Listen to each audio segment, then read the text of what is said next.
Episode 82 of Fish Unfiltered, here with my friend and co-host Isaac Azout. We're also here with the founder of Fish on First, Eli Sussman. Have a lot to talk about today, along with a pretty cool interview we just finished with Griffin Conine. Isaac, how are we doing?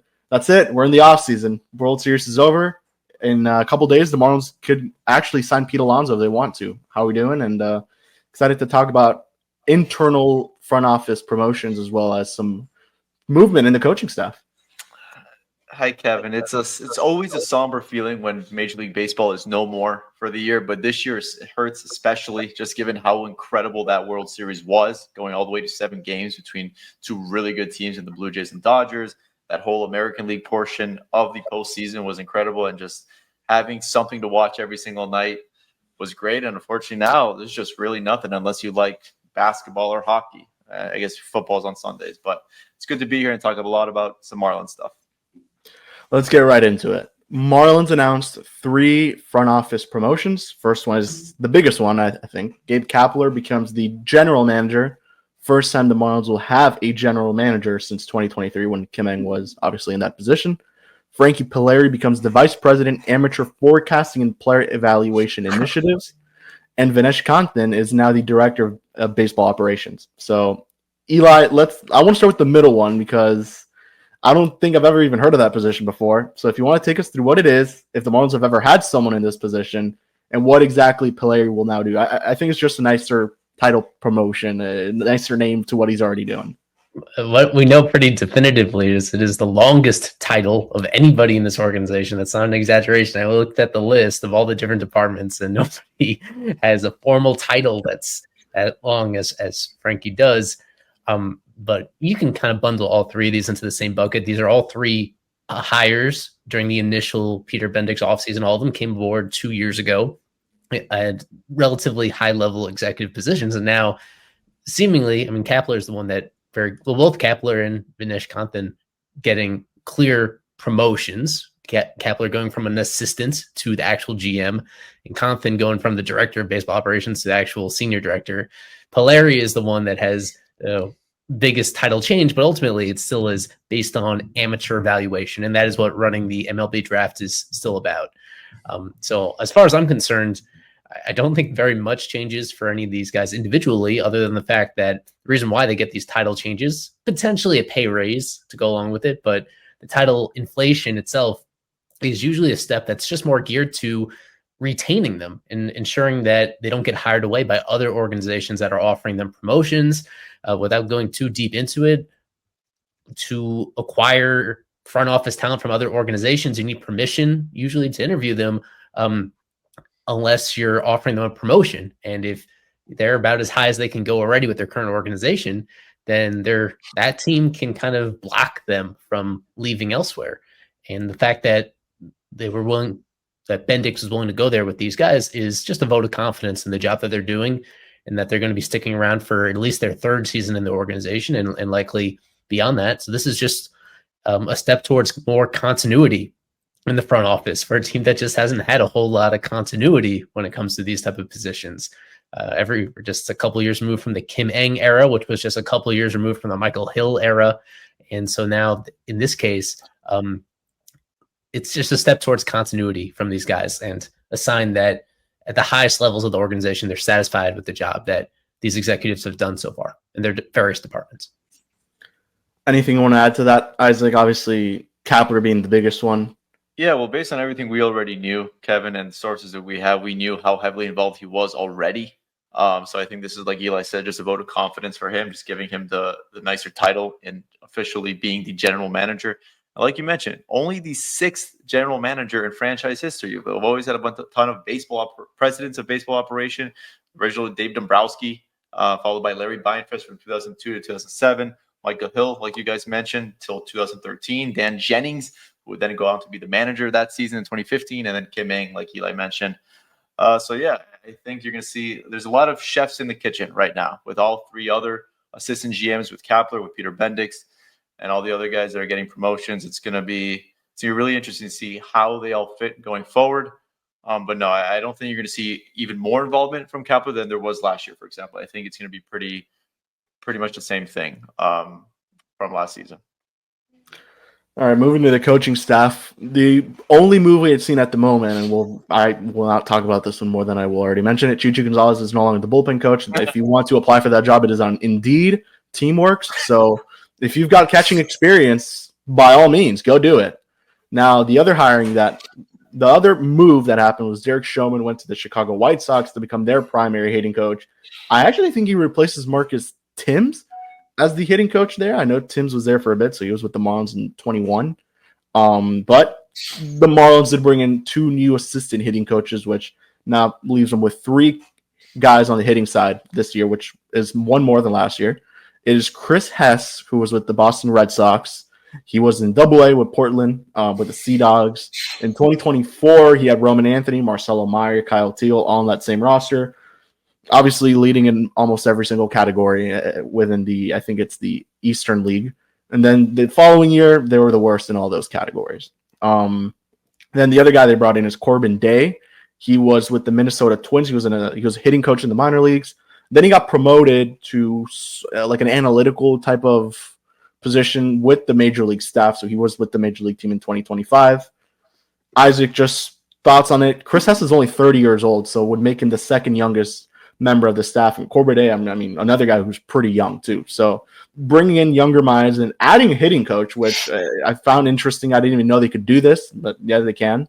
So it's 3 of them: Pedro Guerrero, Chris Hess, and Corbin Day. Your overall thoughts on, obviously still trying to figure out a little more information on these guys. And once, I'm sure during winter meetings, we'll have more when Clayton talks to us.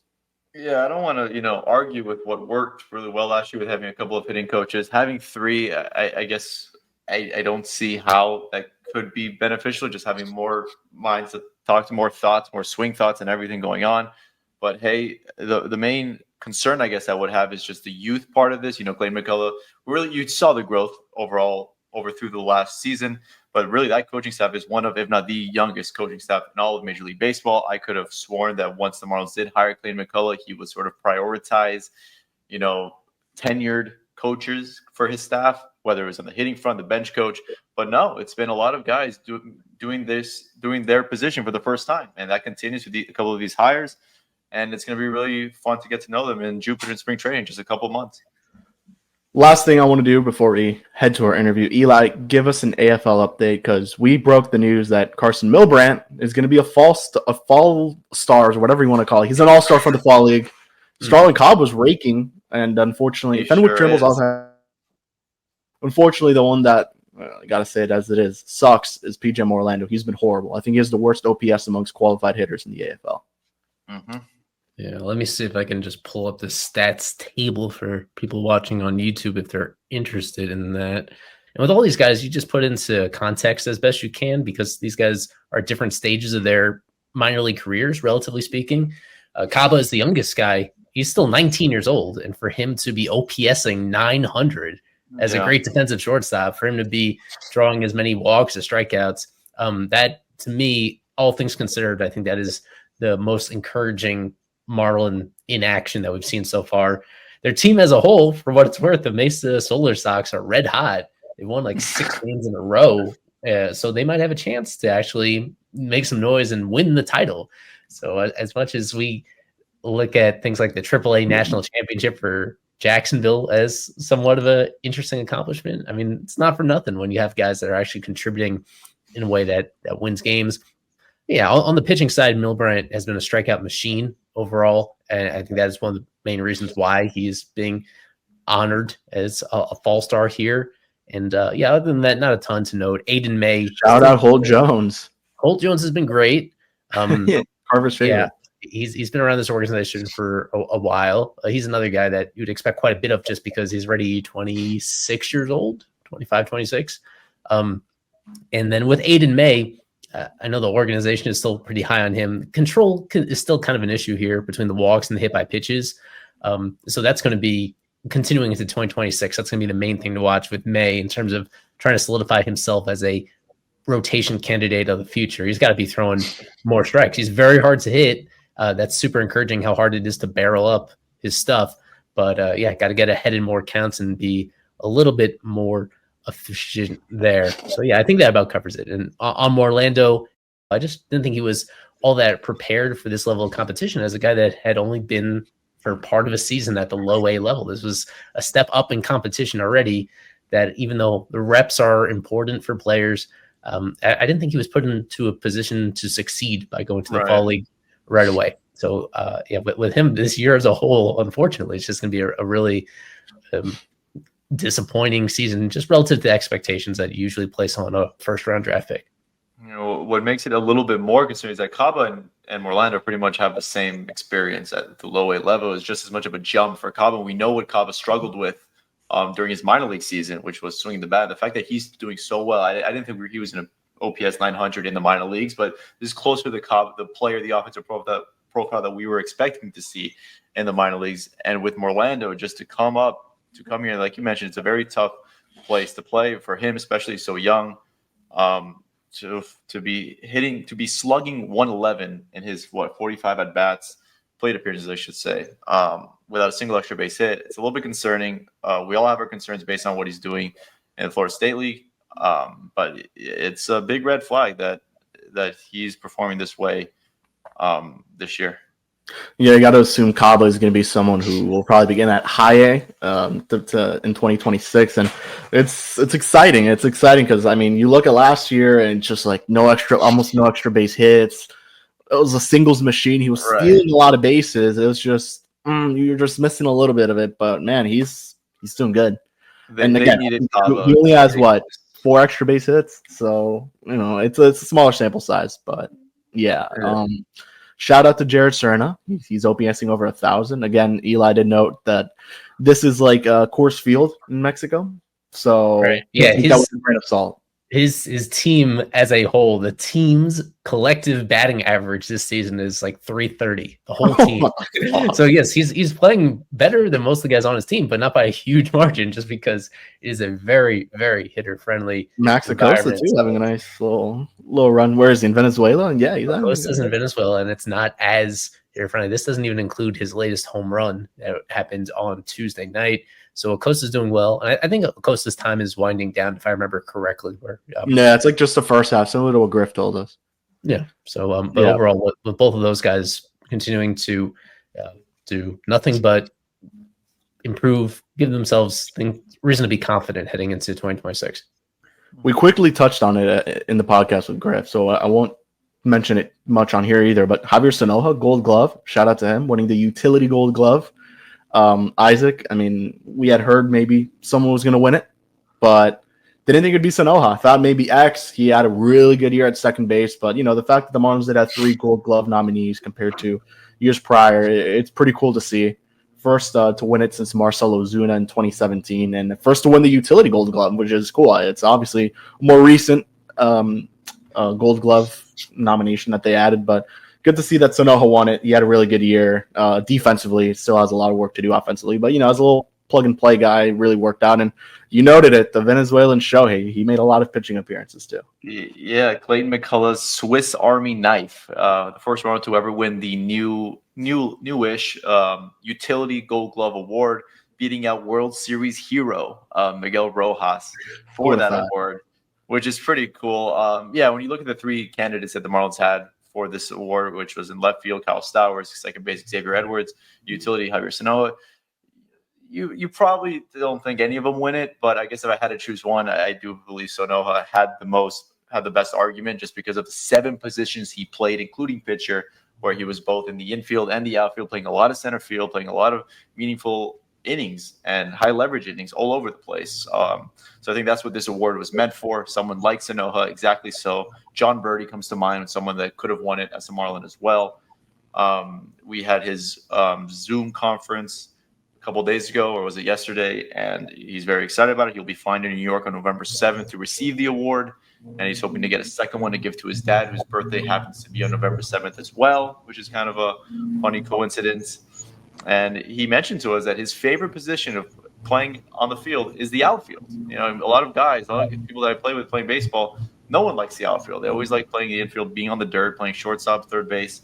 But he referenced his time at third base as to why he was able to be so versatile out there in center and left field. So good for Javier Sanoja, and it's great to see an award go to Marlins' way.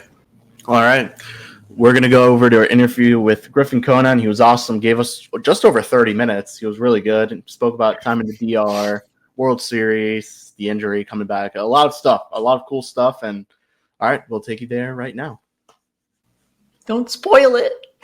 And we are joined by Griffin Conine, outfielder for the Miami Marlins, currently in the DR playing winter ball for Licey. Griff, how are we doing? Excited to have you on. Yeah, good to be on for sure. Been fun down here so far, but good to have some connection back to the States once in a while. So I think it's very well known that Licey has had a lot of games rained out, which would mean that you probably have had maybe some time to watch the World Series. What were your thoughts on that? Seeing your former organization, I'm sure some guys who you played with in the minor leagues up in the biggest stage. Yeah, it was really cool. Davis Schneider's like someone I'm real close with from that team, from my time with the Blue Jays. So I was watching his leadoff home run and getting to see that and getting to see him kind of get this universal recognition is pretty cool. You know, I think since he came up, he's definitely has gotten a lot of that, but to get it like more on a broader stage and see him do it in the playoffs and in the World Series is so cool. So we had a FaceTime before I think Game 6 when they went back to Toronto, and he was just, you know, he's still like a little kid and how he views like, you know, all the success, and it was cool to talk to him about it,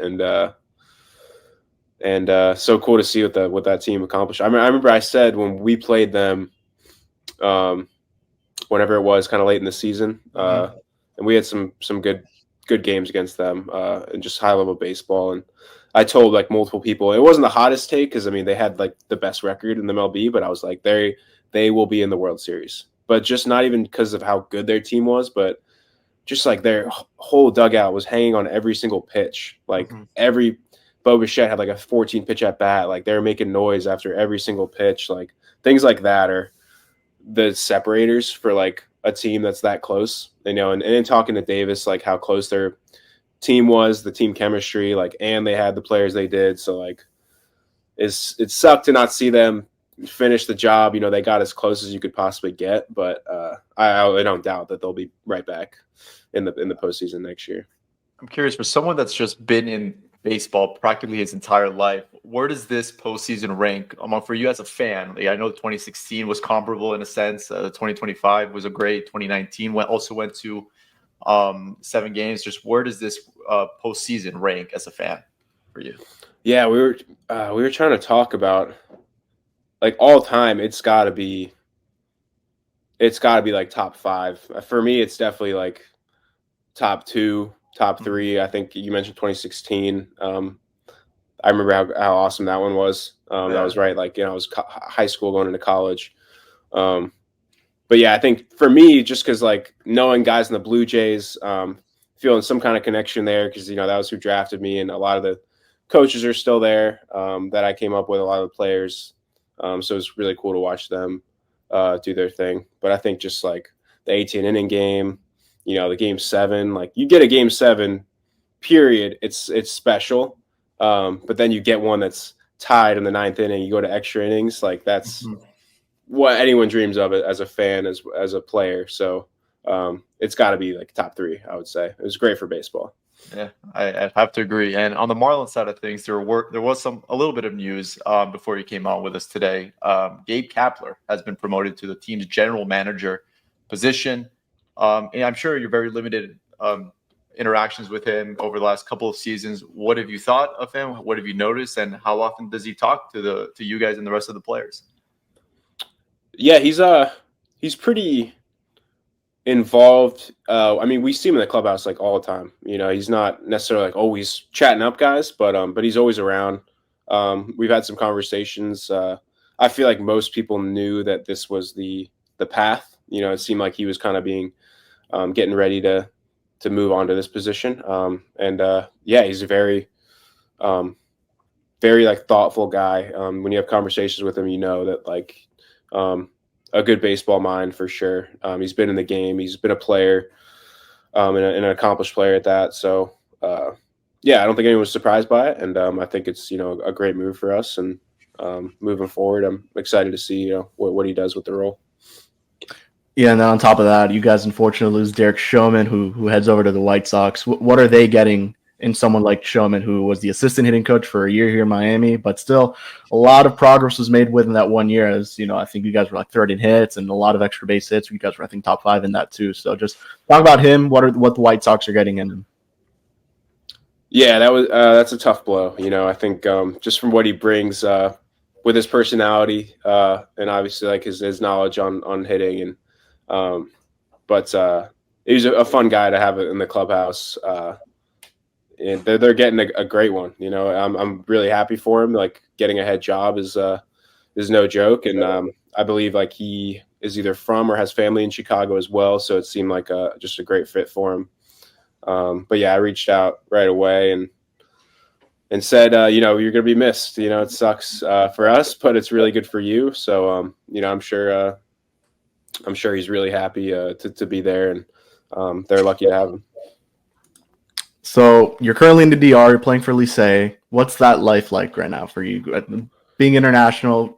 Troy did a podcast, I think, a year ago, and he said he had a villa. He would play golf every day before his games. How similar is that? How different is it?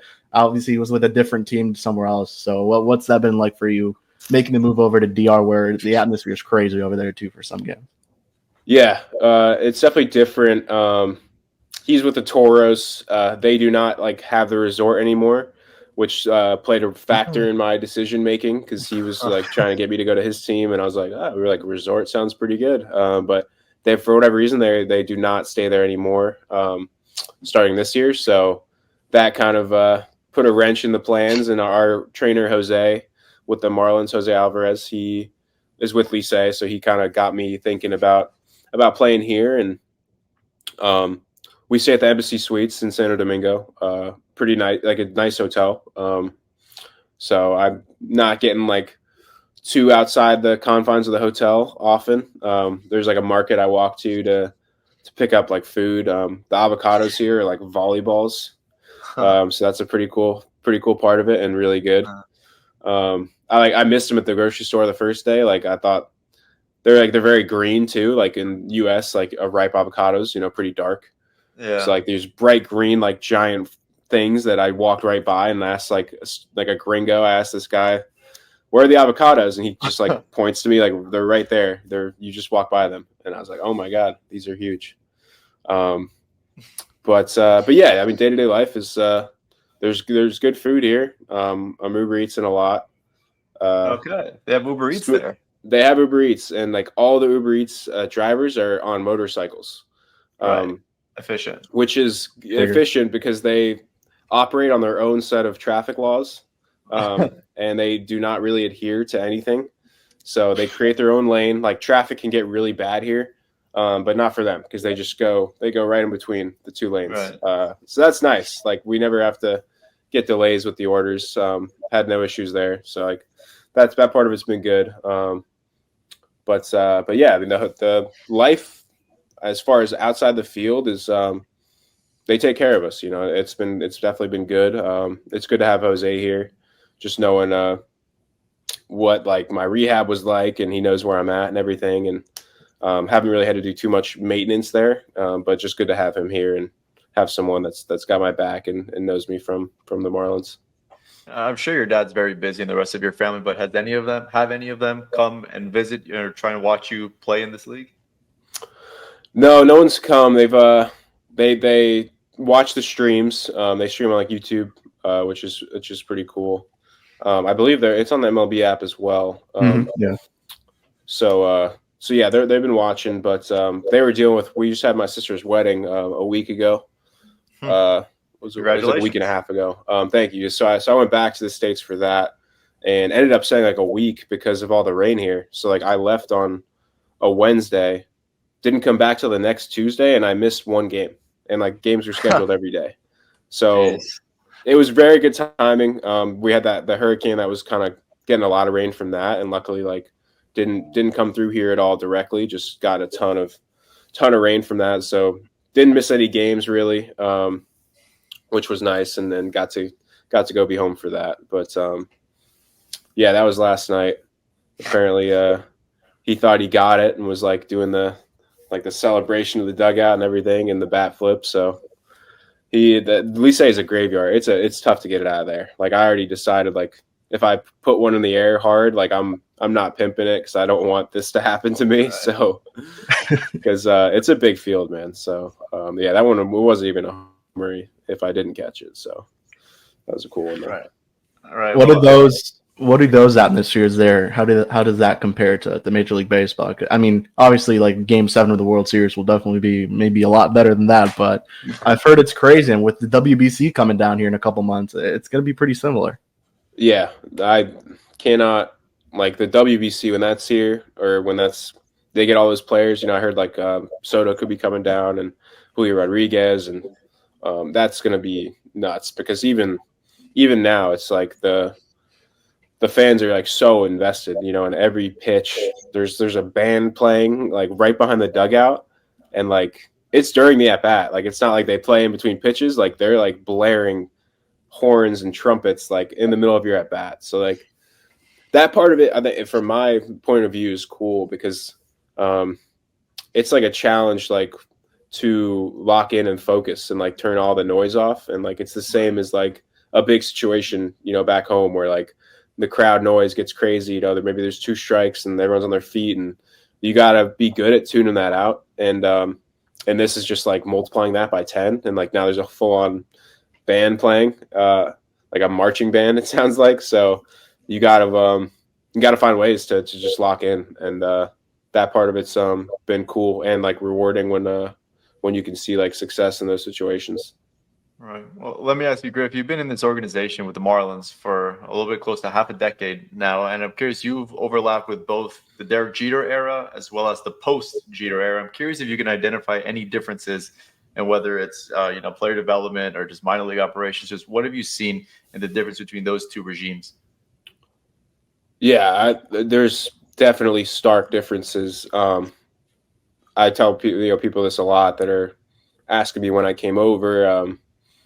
I came from the Blue Jays, right? Which is like, at the time I didn't realize it. You know, it's like not the grass is always greener, but like it was my first organization. I figured like, okay, this is how a major league team is, you know, in the minor leagues as well. That's how it's ran. And then you get traded somewhere where you then realize like, okay, that was like a top 3 probably organization with how it's run. And and the Marlins at that time were in definitely the bottom half of that barrel, just from everything, you know. I think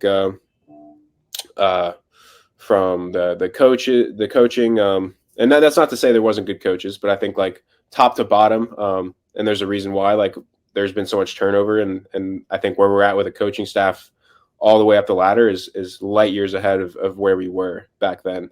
But also from a nutrition standpoint, you know, from a strength and conditioning, like everything, it seems to have been leveled up, which is what I tell everyone, like that they're like, how is the Marlins? I'm like, we're in a great spot, man. I think we're doing all the things we need to be doing. We're doing everything right. It's you know, night and day from when I got here. And it's been cool to see like that transition happen over the years.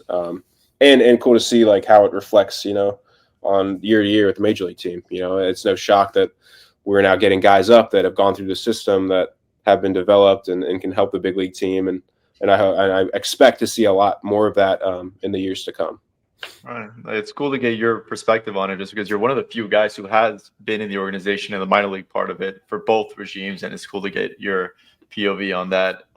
If you can, just this year going into your first full season in 2025, what happened in Philadelphia, you injured your shoulder.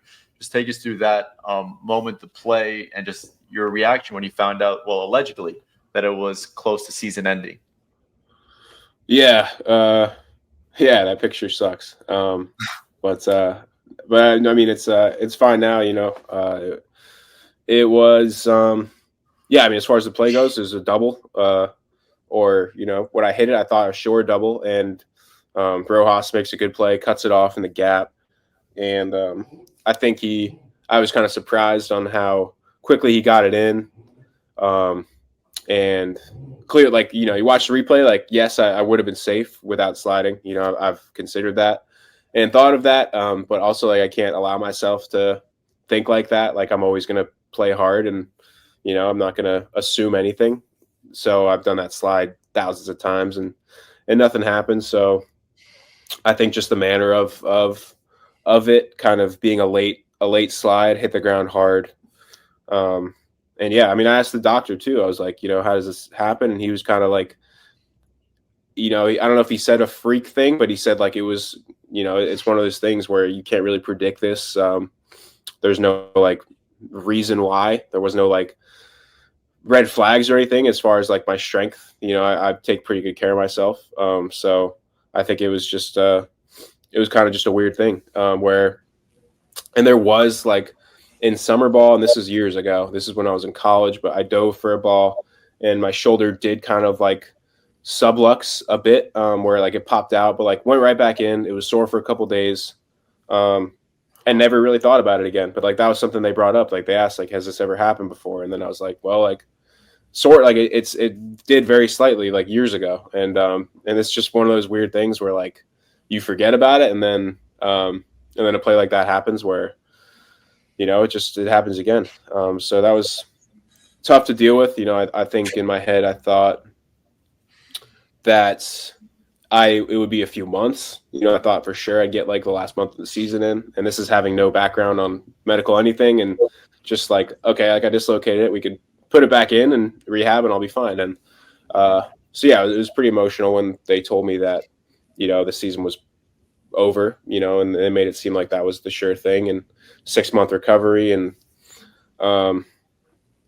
yeah, it was tough. It was tough, especially being my first major league season. And, I kind of expected this to be a very big year as far as getting comfortable at the big league level and showing what I can do. And felt like they just got robbed of that. But there was, it was just a new battle. Rehab went as well as it could have, I think. And I was really grateful that the team we had behind me, and, LJ's right there and he's awesome. And Mike Chamberlain, the rehab guy, crushed it. And I was just really thankful to be able to get back on the field this year. I think that was a big, even if like, I didn't love how I played, I would have loved to have played better. But I was just happy to be there. When I look back and think like, would I rather have just sat on my stats like as they were or come back and play, and like I'll always choose play. I would always choose play. So it was cool to be back, especially at a time when we were in the playoff hunt still, and that dream was alive. It was really cool. You had a pretty big moment during that playoff hunt with the homer there to kind of get you guys back going. You guys were down in Philly. I think it was game 1, and get the homer there off of David Robertson, former Marlin. What was that moment like for you? First game back too, I think this was as well, or second one. Just what was that moment like, just to kind of get your team going there, and what ended up being one of the crazier games this season? Yeah, no, that was really cool. And that's just like moments like that. Like if that was the only, main positive moment of me coming back, like that was 100% worth it. And especially do it there, Clayton told me that off day before that I was starting like first game back. And I think that surprised me. Especially being like Christopher Sanchez and a time where like I didn't start against a ton of lefties. And that was, it's probably the best one in the league. But like I was super excited for it. I was like, that kind of showed me a lot of just how they, the belief they have in me, and coming missing that much time and like putting me right in the mix, in a big game right away. So those were some tough ABs for sure. But then Robertson comes in, and that's a guy like his plan kind of plays really well into what I'm trying to do. And got into a good count and just put a good swing. And I definitely went numb. Like I get chills watching it still. Just like that was something I dreamed about. We circled the day that the September 23rd was like the day we would be in Philly, and that was the day I could potentially come back. And so we had like a month before this where this was kind of the plan. If rehab all goes well, if the rehab assignment goes well. So a lot of things had to go right for that to happen. And it was just crazy that it all did, and that I was able to get in there and put one out in this spot that I went down was pretty cool. What was it like just being in that, that last month of the season? Obviously you were coming back. Like how much talk was there? Like, man, maybe we could do this. Like maybe there is a chance like playoffs could be a thing. Cause I mean, you guys were in it up until maybe that last game in Philly. It was a legit chance. And the way that the Mets were playing by then, and The Reds really weren't looking great. Like it really looked like a legitimate chance that you guys could maybe sneak in. Yeah, yeah, and I mean we were right there. You know, I think anytime you're playing meaningful games where the playoff chances are still alive with a week left is worth noting and like is meaningful. And I think I was just creeping check and during my rehab assignment, and like they just weren't losing. Like they could not get put away, and that they had the road trip. You know, and the Rangers team they took I think 2 out of 3 or 3 out of 4, and yeah, the Mets kept losing, and it was just like, and that was when I started to realize like a week out that like okay, like I could come back and like we could still be in this thing, and like the way we were playing, then I expect that. So that was really cool to see like the fight, especially when there was like, you know, multiple times during the season where we could have rolled over and just given in a little bit. And I think like no one would have really batted an eye. Like it still would have been a successful year. Like we still outdid expectations, but we kind of went above and beyond. And I know like we still finished 4 games under 500. By no means does that feel like something we feel great about. You know, we think we could do better than that. But at the same time, like a lot of guys first year in the big leagues that have success, like a lot of reasons to be excited for next year. You know, we had a lot of arms that we missed out on that will help us. So I think like next year's everyone's pretty excited and like it's palpable when you feel in the clubhouse just what we're capable of. Let me ask you something. You mentioned going numb with that home run in Philadelphia. One of the other biggest moments I would say of the season for the whole team was when you homered the same day that your father was inducted into the Marlins Hall of Fame. I'm curious to your POV. Who do you think it meant more to, you or your dad? I think probably him. You know, I think just like that was, you know, I was playing the game, but that was his day, and that was a day where he could kind of be proud of many years that he spent with this organization, and you know, two World Series. And that was really cool. It was cool to be a part of that pregame. It was cool to have been a big part of that game, and that we ended up getting the win. And then we had like tons of family friends that were there, and to be there for it. And we all met at like this restaurant after the game. I drove down to Fort Lauderdale, and that was really like a special day. You know, I think it worked out really, really well. And I think, yeah, I'd put that right up there with the homer off rehab as far. And there was my only 2 of the year, but I made them count for sure. Yeah. And hopefully, you know, we have a lot more of those next year. But yeah, it's pretty cool that both of them were that meaningful in different ways. Were there any toasts given at that dinner following the game? Oh yeah, there was like several. Like we had that was kind of ambushed. Like I think all the kids gave a toast. Oh my God. And because my sister made it down, and she's like very busy in her residency right now, so it was awesome to have her there. And my brother even gave one, my little brother. So yeah, we're thrown in the fire and just like say a few things, and it was really like a really awesome night, and just really special. That's great. And another reason to celebrate, sorry, Kevin, another reason to celebrate was, you know, you spent a lot of time with those guys rehabbing in AAA Jacksonville, ended up winning the AAA National Championship. Just why would you say that team went all the way and they won the whole thing? And what does it say about the development system that you touched on earlier that they were able to do this? Yeah, dude, when I was there, I knew like they had a good chance. And like, and part of it is like what I talked about with the Blue Jays. Like there was a close group. Like a lot of those guys have played together for a couple years, but like there's also a lot of new guys that like fit really well into the mix. And like it was just a pretty close group of guys that were very young. Like they had like one of the younger rosters, I think, in all of AAA. And like you had the stud pitching arm, like they had the arms to do it. You know, you had Snelling, Thomas White, who just got there, who's been really impressive at every level. And then just like, you know, a good offense, you know, Barry swinging it well all year. Alderman, really impressive. So I was like, when I left, I was like, y'all are going to give this thing a good run. Like I knew it. And I was following it every step of the way when I got back. And we were all following it actually during the rain delay in Philly when we were just like looking for ways to fill the time. And like they were playing, I think, game 2 or 3 in Jacksonville. So we were watching it. And everyone's pretty dialed in. But you got Joe Mack too. Like that guy's going to be, he's one of the best catchers I've ever seen. And like everyone talked about it, and like I had never seen it really. Like we hadn't shared the field too much. I knew the bat was there, but like I didn't know that the bat was like secondary almost to like how good he is on defense. So I got to see like that no look throw he did in Charlotte, like my first day. Yeah. And I was like, all right, yeah, this guy's different. So I'm excited for him to get up with the big leagues, and I'm no doubt that'll happen soon. I'm curious because Isaac mentioned the homer on that day. Like within that first month too, you guys were all making awesome plays in the outfield. You had the robbery of the home run.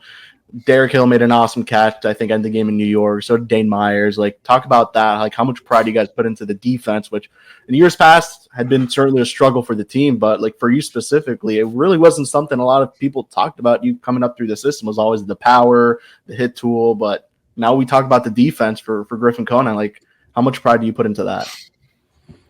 Yeah, no doubt that's a lot of a lot of work goes into that, especially this year. We had Blake Lawley, who's it was his first year with us, third base coach, and he's kind of takes over what we do in the outfield, and we just talk about the importance of like getting good reads off the bat. That's really like being a good outfielder. Yeah, you want to have the route efficiency, but the guys that get the best jump and that are covering the most ground in those first 10 feet is crucial to your ability to make plays. So we really like honed in on that in spring training, and we had like great athletes out there. Hill, Dane, Stowie, like everyone's very athletic. So it's like we can do it. It's just like we gotta get comfortable like getting our timing down with our pre-pitch hop, which is like kind of a new thing for some guys. But once like that all started to link up, like I felt like we were just trying to one up each other like every week as far as like making a crazy play, and like some of them don't even really show up. Like some of the low percentage catches are like our jumper is so good that, it looks like a routine. And I think that's like the cool ones that you see where it's like not many guys are getting to this ball and you kind of coasted to it. Like that's like eye opening to how good a good jump can set you up to be. Yeah. Well, Griff, at this World Series has ended. The offseason, it's coming down to the wire. How much longer do you think you'll be in the DR for? And then once your time there is over, what does the rest of your offseason look like? Yeah, so the plan was to be here for the first half, which I believe ends the November 18th. But there's also I heard they now have a 3-day break because they're doing an all-star game at Citi Field, like a Dominican versus I think Puerto Rico game. That's like apparently so a big deal. So like they're taking 3 days off for that. Guys are going to play in that. That starts the 14th. So I don't think I'll stay during those 3 days and just to play one more game. So I believe I'll be here until the 13th, which it's winding down, which I think in my head I plan to get a lot more at bats. But also they do live at bats every day. So I've been doing a lot of those. I just told the manager, who's been great, like I would like to do as much as I can, in the time, especially with the rain. Like it never seems to rain at 2 p.m. It always wants to rain at 7 p.m. So I was like, I don't know why I'm not doing this every day. If I want to get at bats, like this is the place to do it. So I've been doing that. I feel good about the reps I'm getting there, and hopefully can get most of these games in down the stretch and feel good about leaving here with a good feeling. But as far as the rest of the offseason, like I feel like I got the routine down pretty good. I'll take a little bit of time off, maybe for Thanksgiving, be with family. But when December hits, like I'll be, back in the cage every day, working with Pedro Guerrero, like our hitting coach. We call him Petey. We've been in contact a lot, and I know we got things we want to hone in on for this year, for this next year. So work on just, always getting 1% better, trying to be a little bit better. And there was definitely some things I wanted to be better at this past year that I know there's room to improve in a big way. So always looking to kind of close that gap and get a little closer to what we think we can be. And last one with 2026 coming up, just how different do you think it'll be? Like last year, you go into spring training, a lot of newness, new staff, completely new, a lot of first-year guys, a very young staff. How much different do you think it'll be? Do you think it'll feel more like a routine rather than just trying to figure out a lot of new things with the new coaching staff? And also, I mean, the expectations are probably a lot higher given just the end of the season, where the National League is, and the potential moves that you guys can make this offseason. Yeah, exciting for sure. I think last year is like a lot of nerves go into it because like it does feel you just got to meet a lot of people. You have a lot of names to remember. You don't want to forget anyone's name, and you got to learn how people operate and got to learn new teammates. But like this next year, like we'll already have all that done. Like I feel like we can from day one straight into the work, straight into getting closer with the guys and like and worrying about like on the field what we're coming to the season with, and that's like what's important. And shout out to Javier Sanoja as well, winning the Gold Glove. That was awesome. He actually used my outfield glove for most of the year, so I feel like I have some small piece of that in there because I gave it to him in Philly actually because I think he forgot his. And then he just used it the whole year whenever he played outfield. And he would always try to give it back to me. And I'm like, no, dude, like I had another one. So I was like, that's your glove. That's your glove. He needs to give you a replica award. Yeah. He tried to give it back at the end of the season too. I was like, no, dude, like that's you. You used it all year, and happy for him. He's a great player, and what he did on defense is impressive. Infield and outfield is like two different worlds. So it's really awesome to see that. Yeah, and the Venezuelan Shohei too. He had, I think, 9 pitching appearances, which had him play 7 different major league positions, which is just ridiculous. Definition of utility, that kid. So it's awesome. All right, so we'll wrap it up there. Griff, really appreciate you taking the time. So from Griffin, Isaac, and myself, we'll see you guys all in 2 weeks. Peace out, and as always, go fish.